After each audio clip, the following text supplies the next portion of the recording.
Hello media கிரிக்ஸ் viewers, உங்க எல்லாருக்கும் ஒரு பெரிய வணக்கம். எஸ், இன்னைக்கான வீடியோ என்ன அப்படின்னா, என்னடா 2:30 மணிக்கு ஒரு வீடியோ வருது அப்படின்னு நினைக்காதீங்க.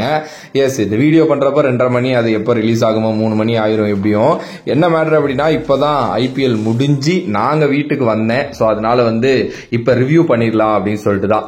இந்தியன் பிரீமியர் லீக் 2024 முதல் மேட்ச் சிஎஸ்கே விஸ் ஆர்சிபி நம்ம சேப்பாக்கில் மோதுனாங்க. ஃபர்ஸ்ட்லி இந்த மேட்சை பத்தி பேசுறதுக்கு முன்னாடி சேப்பாக்கோட வைபுங்க எப்பா அப்படி இருந்துச்சு. ஒரு மாதிரி வேற லெவல் கொண்டாட்டம் அப்படின்னே சொல்லலாம். அதுவும் இந்த ஓப்பனிங் செராமனிலாம் வேற இருந்ததுனால வேற மாதிரி இருந்துச்சு. இதுக்கு முன்னாடி நான் கிரவுண்ட்ல மேட்ச் சிஎஸ்கே மேட்சஸே பார்த்திருக்கேன். பட் ஆனா ஒரு ஓப்பனிங் செராமனியோட ஒரு ஐபிஎல் பாக்குறது இதுதான் ஃபர்ஸ்ட் டைம். ஒரு செம்ம எக்ஸ்பீரியன்ஸா இருந்துச்சு. நம்ம பெரிய பாய் ஏஆர் ரஹ்மானோட பெர்ஃபார்மன்ஸ் எல்லாம் வேற மாதிரி இருந்துச்சு. அப்படியே மேட்சுக்குள்ள போனோம் அப்படின்னா, டாஸ் பாத்தீங்கன்னா ஆர்சிபி வின் பண்ணாங்க.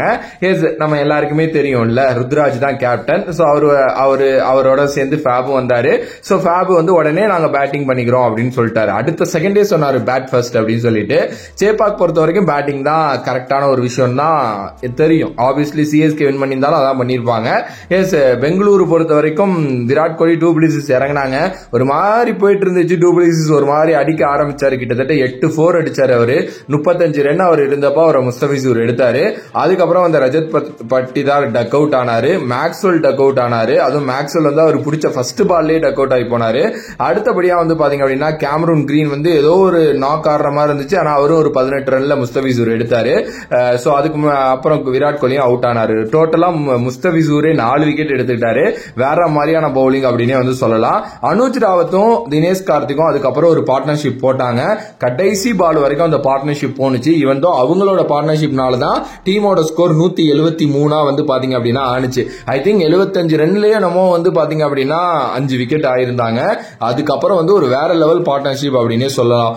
அதுக்கு அடுத்தபடியா 174ங்கிற ஒரு பெரிய டார்கெட்டை நோக்கி விளையாட ஆரம்பிச்ச சென்னை சூப்பர் கிங்ஸ்ல நம்மளோட ரச்சின் ரவீந்திரா வேற மாதிரி ஆட ஆரம்பிச்சாரு. ஃபர்ஸ்ட்லயே அவர் இதுதான்டா என்னோட கிளாஸ் அப்படிங்கறத காட்டிட்டு போயிட்டாரு. 15 பால்ல 37 ரன், 3 4 3 6.